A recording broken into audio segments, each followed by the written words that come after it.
नमस्कार स्टूडेंट्स। स्वागत है आप सभी का यूजीसी नेट गुरुकुल के इस ऑनलाइन प्लेटफॉर्म पर। स्टूडेंट्स, यदि आप नए हैं तो एक बार चैनल को सब्सक्राइब ज़रूर कर लीजिए।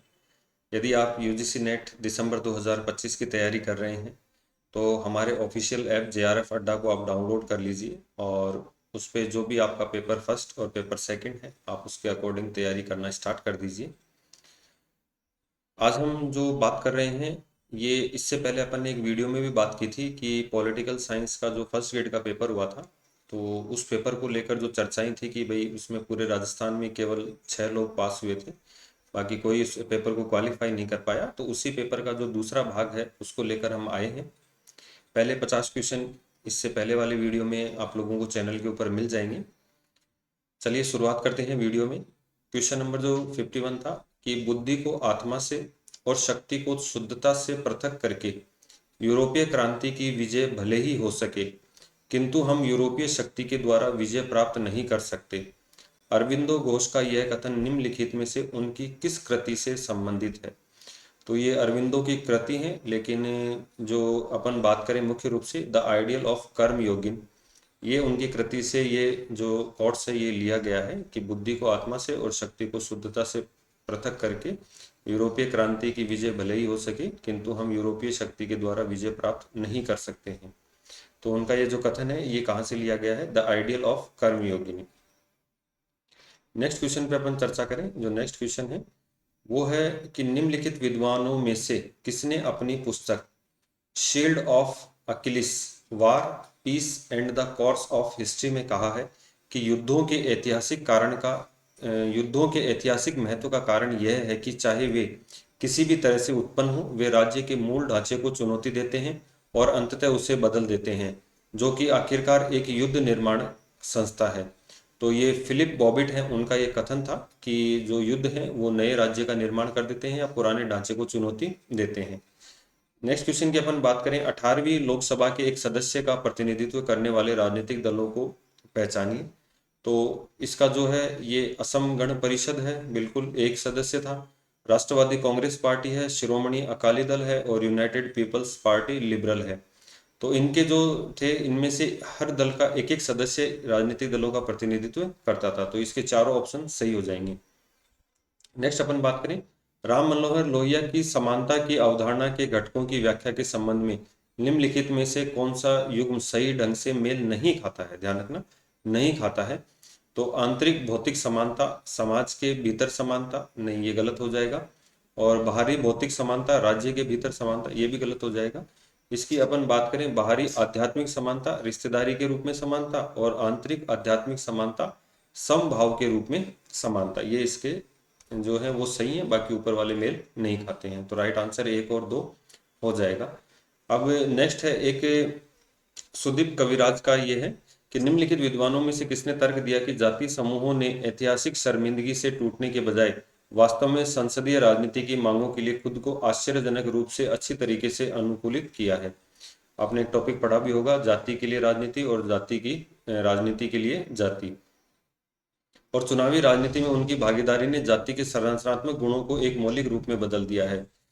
इसने पदानुक्रम के स्थान पर जातियों को लोकतंत्र बनाया है। तो ये सुदीप जो है कविराज का कथन है। नेक्स्ट है निम्नलिखित कथनों पर विचार कीजिए और सही उत्तर का चयन कीजिए। तो M.N. श्रीनिवास ने जातियों का वर्णन करने के लिए प्रभावशाली जाति की अवधारणा पेश की, जो हमेशा जाति पदानुक्रम के शीर्ष पर नहीं होने के बावजूद आर्थिक और राजनीतिक दोनों तरह की शक्ति रखती है। बिल्कुल ये सही है। ग्रामीण भारत में प्रभावशाली जातियों का उदय मुख्य रूप से औपनिवेशिक शासन के तहत आधुनिक शिक्षा और प्रशासनिक पदों तक उनकी पहुंच के कारण हुआ था। तो दोनों कथन यहाँ पर सही है। नेक्स्ट अपन बात करें 57 क्वेश्चन। भारत में जातिगत लामबंदी के 3 प्रकारों ऊर्ध्वाधर, क्षैतिज और विभेदक का वर्णन किया है। तो ये रुडोल्फ एंड रुडोल्फ ने इस वर्णन को किया है। नेक्स्ट है श्वेतकारी संगठन के संबंध में निम्नांकित में से कौन सा कथन सही नहीं है?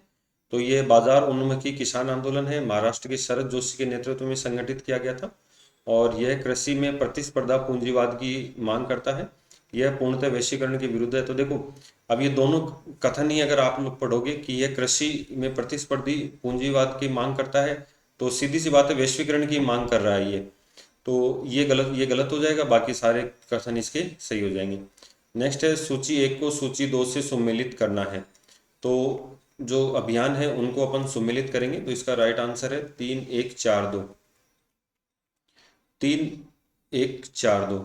तो अपन बात करें वादा न तोड़ अभियान, तो गरीबी को समाप्त करने के लिए सहकारी जवाबदेही के लिए अभियान है ये। ठीक है। साइलेंट वैली आंदोलन केरल शास्त्र साहित्य परिषद द्वारा बांध निर्माण को रोकने के लिए चलाया गया आंदोलन। और चिपको आंदोलन तो आप लोगों को पता ही है, वनों की कटाई के लिए रोकने के लिए था। और अरक विरोधी आंदोलन था, देशी शराब के उत्पादन और विपणन के खिलाफ ये अभियान चलाया गया था। तो 3-1-4-2 इसका राइट आंसर हो जाएगा। नेक्स्ट अपन बात करें भारत और श्रीलंका के बीच एक जीवंत और बढ़ती हुई आर्थिक और वाणिज्यिक साझेदारी है। भारत और श्रीलंका के बीच एक जीवंत और बढ़ती हुई आर्थिक और वाणिज्यिक साझेदारी है, जो विभिन्न आर्थिक समझौतों के माध्यम से विकसित हुई है। निम्नलिखित में से कौन सा समझौता दोनों देशों के बीच लागू नहीं है? ठीक है, ध्यान रखना क्या क्वेश्चन पूछा है, निम्न में से कौन सा समझौता लागू नहीं है। तो आर्थिक और प्रौद्योगिकी सहयोग समझौता लागू नहीं है, भारत श्रीलंका मुक्त व्यापार समझौता लागू है, और दक्षिण एशियाई मुक्त व्यापार समझौता जब दोनों सार्क के सदस्य हैं तो ये लागू हो जाता है, और व्यापक आर्थिक भागीदारी समझौता ये लागू नहीं है। तो राइट आंसर 1 और 4 हो जाएगा। भारत नेपाल शांति और मैत्री संधि 1950 के संबंध में निम्नलिखित कथनों में से कौन सा सही नहीं है? तो इस संधि में 20 अनुच्छेद दिए गए हैं, ये सही नहीं है। यह संधि तब तक लागू रहेगी जब तक कि किसी भी पक्ष द्वारा 1 वर्ष का नोटिस देकर इसे समाप्त नहीं किया जाता। संधि पर हस्ताक्षर 31 जुलाई 1950 काठमांडू। और नेपाल में भारत के राजदूत श्री चंदेश्वर प्रसाद नारायण सिंह ने भारत की ओर से संधि पर हस्ताक्षर किए थे। तो पहला इसका जो गलत है वो हो जाएगा, बाकी ये तीनों सही हो जाएंगे। अटल बिहारी वाजपेयी के प्रधानमंत्रित्व काल में घटित घटनाओं पर विचार कीजिए और इन कालक्रमों को व्यवस्थित कूट में जमाइए। तो देखिए, अगर अब हम चर्चा करें कि भारत में जो पोखरण परमाणु परीक्षण हुआ था वो 1998 में हुआ था, और 1999 में भारत ने जो था कारगिल युद्ध लड़ा था। इससे पहले यहाँ पर कारगिल युद्ध से पहले आप लोगों को पता हो, अटल बिहारी वाजपेयी बस यात्रा से दिल्ली लाहौर बस सेवा का शुभारंभ किया था। और इसके बाद जो युद्ध हुआ था कारगिल युद्ध, उसके बाद आगरा शिखर सम्मेलन हुआ था। तो इसका जो राइट क्रम हो जाएगा 3, 2, 1 और 4। चलिए नेक्स्ट अपन बात करें 2020 में बड़े गतिरोध के दौरान पूर्वी लद्दाख की गलावन घाटी में चीनी घुसपैठ के लिए भारतीय सेना की रणनीतिक और सामरिक प्रतिक्रिया थी। दोबारा देखना, देखो 2020 में बड़े गतिरोध के दौरान पूर्वी लद्दाख की गलावन घाटी में चीनी घुसपैठ के लिए भारतीय सेना की रणनीतिक और सामरिक प्रक्रिया थी। तो ऑपरेशन स्नो लेपर्ड, ठीक है, दोनों के बीच में क्या था, पूर्वी लद्दाख की गलावन घाटी में चीनी घुसपैठ के लिए भारतीय सेना की जो रणनीतिक और सामरिक प्रतिक्रिया थी उसे किस नाम से जाना जाता है? Operation snow leopard. Next question देखें, भारत नेपाल शांति और मैत्री संधि 1950 की निम्नलिखित में से किस धारा में आवागमन व व्यापार संबंधी विशेष सुविधाएं प्रदान की गई हैं? तो ये धारा 7 है। नेक्स्ट अपन बात करें, भारत के मोतिहारी को नेपाल के अमलेखगंज से जोड़ने वाली दक्षिण एशिया की पहली सीमा पार पेट्रोलियम किस वर्ष पूरी हुई थी पाइपलाइन? तो ये 2019 में पूरी हो गई थी। नेक्स्ट अपन बात करें 2018 में भारत के प्रधानमंत्री नरेंद्र मोदी ने निम्नलिखित में से कौन से विजन की तुलना भूटान के प्रधानमंत्री लोटे शेरिंग के विजन नैरोविंग द गैप से की है? तो सबका साथ सबका विकास। ठीक है, तो ये मोदी सरकार की योजना भी है, और सबका साथ सबका विकास। नेक्स्ट अपन बात करें बटालियन स्तरीय संयुक्त सैन्य अभ्यास सूर्य किरण के 18वें संस्करण के संदर्भ में निम्नलिखित कथनों पर विचार कीजिए। तो यह अभ्यास 24 फरवरी से 9 मार्च 2025 में आयोजित किया गया। सेकंड है, भारतीय सेना की टुकड़ी का नेतृत्व 11वीं गोरखा राइफल बटालियन ने किया, और नेपाल सेना की टुकड़ी का प्रतिनिधित्व भैरवनाथ बटालियन ने किया। तो ये दोनों ऑप्शन सही हैं।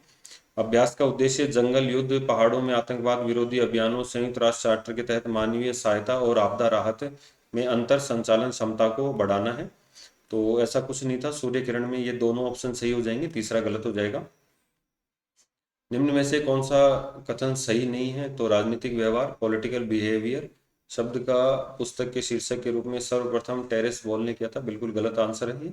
डेविड ईस्टन के अनुसार, जो व्यवहारवाद के जनक भी हैं, बिहेवियरिज्म के साथ भ्रमित नहीं किया जाना चाहिए, जो कि जेबी वॉटसन ने जुड़ी एक मनोवैज्ञानिक अवधारणा है। व्यवहारवाद का कनाडा में शायद ही कोई प्रभाव पड़ा, जहां शास्त्रीय राजनीतिक सिद्धांत सीबी मैकफरसन और क्रिश्चियन बे के कार्यों में जीवित रहा। शेल्डन वोलिन ने व्यवहारवादी राजनीतिक वैज्ञानिकों पर आरोप लगाया कि वे पद्धति के प्रति अपनी चिंता के अपने वास्तविक व्यवसाय को त्याग रहे हैं। तो ये बाकी ऑप्शन सही है, पहला ऑप्शन इसका गलत हो जाएगा। व्यक्तिगत या सामाजिक व्यवहार में क्या राजनीतिक है? उपयुक्त कथन के द्वारा व्यवहारवाद की आलोचना करने वाले विचारक कौन थे? तो क्रिश्चियन बे थे कि व्यक्तिवाद या सामाजिक व्यवहार में क्या राजनीतिक है। नेक्स्ट अपन बात करें, निम्नलिखित में से किस विद्वान ने पारंपरिक राजनीति विज्ञान की आलोचना करते हुए इसे बंजर और औपचारिक, सजीव, ऊसर, भूत ग्रस्त और गतिहीन बताया है? तो इसका जो राइट आंसर हो जाएगा वो ऑर्थर बेंटले हो जाएगा। नेक्स्ट अपन बात करें उत्तर व्यवहारवाद के बारे में निम्नलिखित में से कौन सा कथन सही नहीं है? तो डेविड ईस्टन ने उत्तर व्यवहारवाद के 7 लक्षणों को सामने रखा, इन्हें प्रासंगिकता का सिद्धांत कहते हैं। और वहीं व्यवहारवाद के इन्होंने 8 लक्षणों को रखा था। व्यवहारवादियों द्वारा उठाए गए नारे के जवाब में ही कि गलत होने की तुलना में अस्पष्ट होना बेहतर है, तो उत्तर व्यवहारवादियों के प्रति नारा था स्पष्ट होने की तुलना में अप्रशासनिक रूप से सटीक होना बेहतर है, तो ये गलत हो जाएगा। नेक्स्ट अपन बात करें, उत्तर व्यवहारवादी चिंतनशील विज्ञान के स्थान पर क्रिया विज्ञान की मांग करते हैं।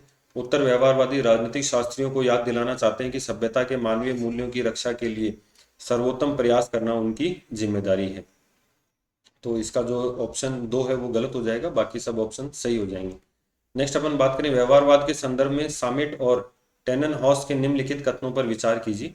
देखिए ये जो क्वेश्चंस हैं ये काफ़ी इनका लेवल हाई रहा था, तो इन क्वेश्चनों को जब अपन टॉपिक पढ़ेंगे, जैसे व्यवहारवाद पढ़ेंगे, संप्रभुता पढ़ेंगे, तो उस समय अपन इनको ढंग से सोल्व करेंगे।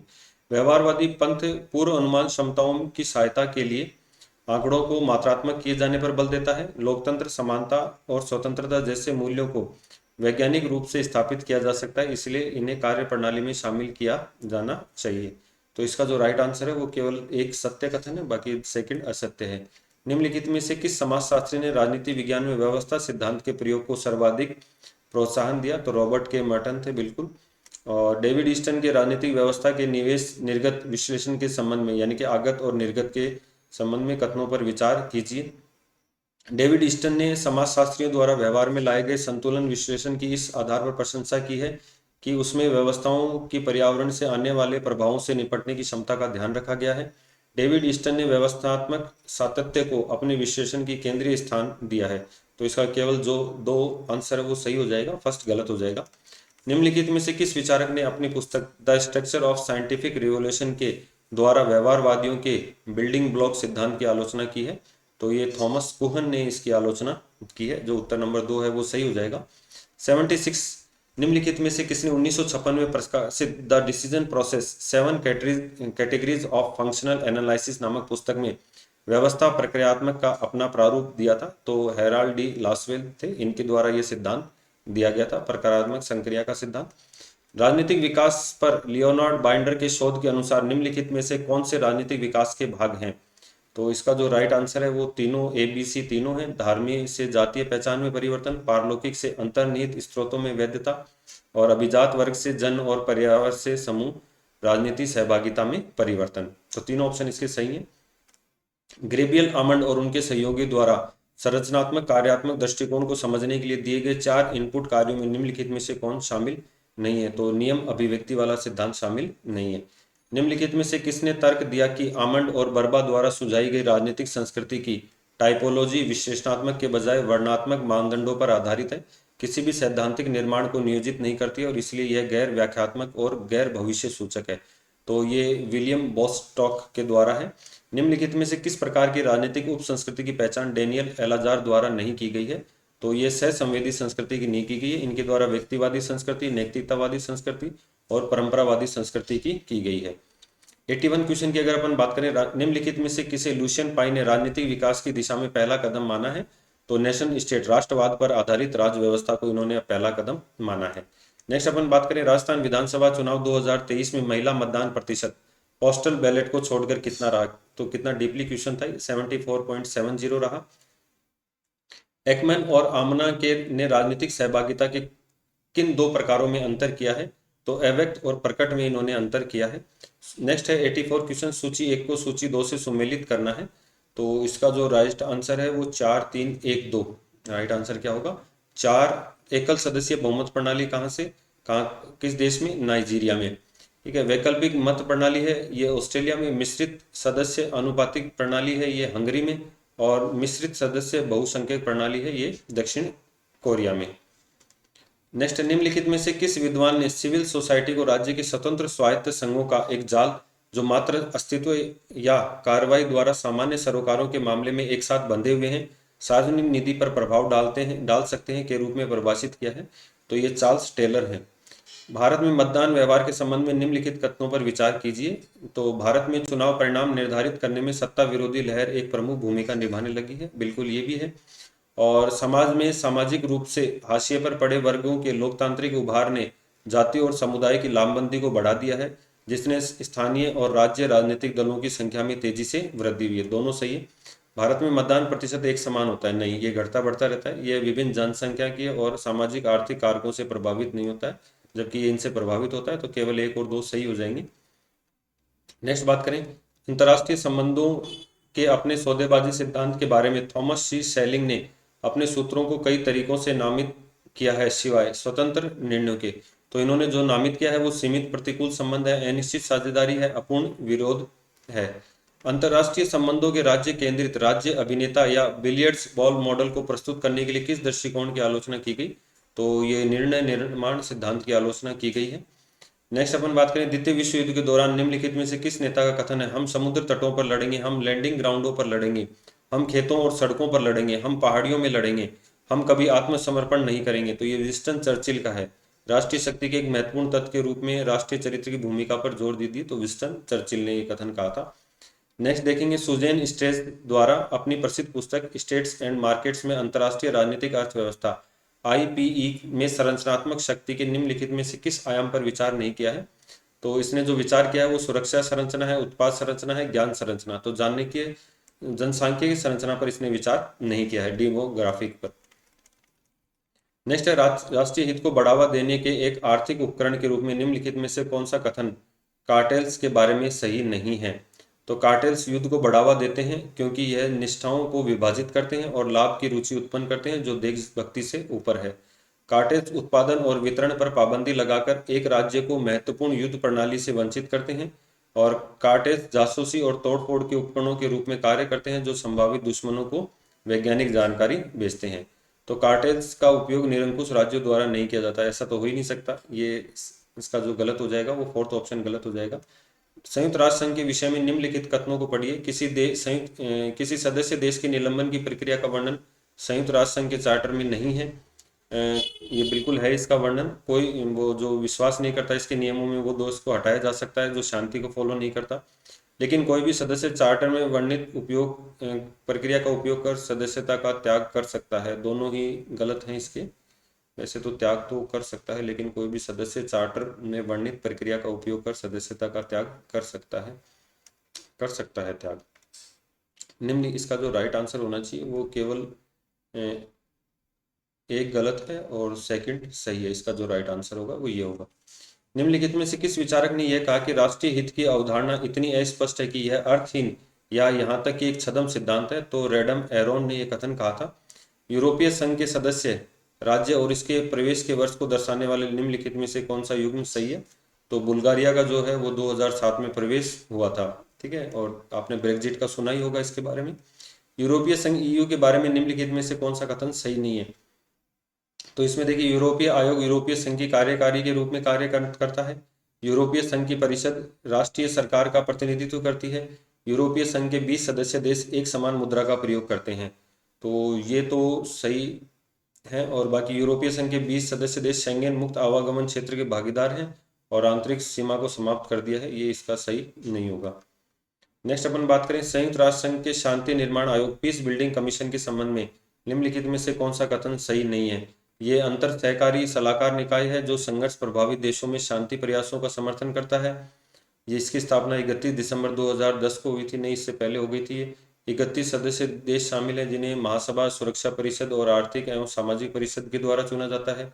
संयुक्त राष्ट्र प्रणाली में शीर्ष वित्तीय योगदानकर्ता देश और शीर्ष सैन्यकर्ता योगदानकर्ता देश इसके सदस्य हैं। तो इसकी स्थापना 2010 में हुई थी। ये इसका आंसर गलत हो जाएगा। नेक्स्ट देखिए दक्षिण एशियाई क्षेत्रीय सहयोग संगठन सार्क के संबंध में कौन सा युग्म सही नहीं है? तो 1987 में तीसरा सार्क सम्मेलन काठमांडू, आतंकवाद के दमन पर सार्क क्षेत्रीय कन्वेंशन 1987 और नारकोटिक ड्रग्स और साइकोपेट्रिक पदार्थों का सार्क कन्वेंशन 1990। तो जो गलत है 1988 में चौथा सार्क सम्मेलन कोलंबो में, ये इसका गलत हो जाएगा। नेक्स्ट अपन बात करें दक्षिण पूर्वी एशियाई राष्ट्रों के संगठन आसियान के बारे में निम्नलिखित कथनों पर विचार कीजिए। तो 1967 में आसियान के पहले सदस्य इंडोनेशिया, मलेशिया, सिंगापुर, थाईलैंड और फिलीपींस थे। तो टीम आईपीएस जो शॉर्ट ट्रिक है वो सही है। चीन के मुद्दे पर आसियान के सदस्य विभाजित थे। 1970 में संयुक्त राष्ट्र में फिलीपींस और इंडोनेशिया ने सुरक्षा परिषद में चीन सीट बीजिंग में साम्यवादी शासन को देने के लिए मतदान किया था, लेकिन मलेशिया और थाईलैंड ने इसके खिलाफ मतदान किया। सिंगापुर ने मतदान में भाग नहीं लिया, तो ये इसका गलत हो जाएगा। नेक्स्ट क्वेश्चन बात करें 19वीं गुट निरपेक्ष सम्मेलन में भारत की ओर से किसने भाग लिया था। तो विदेश मंत्रियों का सम्मेलन था, एस जयशंकर ने भाग लिया था। और निम्नलिखित में से कौन सा तुल्यकालिक संप्रेषण का उदाहरण है। तो ये कंप्यूटर से संबंधित है, हाइपर टेक्स्ट दस्तावेज। तो स्टूडेंट्स आज के वीडियो में इतना ही। काफ़ी जो टफ था ये पेपर रहा है विद्यार्थियों के लिए, केवल 6 स्टूडेंट्स का सिलेक्शन हुआ है। और आप लोग कमेंट के माध्यम से बता सकते हैं कि हमें कितने क्वेश्चन आपको आते थे, कितने क्वेश्चन नहीं आते। इसका जो तीसरा भाग है हम नेक्स्ट वीडियो में लेकर आएंगे। बाकी डिटेल वीडियो पर अपन बाद में चर्चा करेंगे। हमारे साथ बने रहिए। धन्यवाद।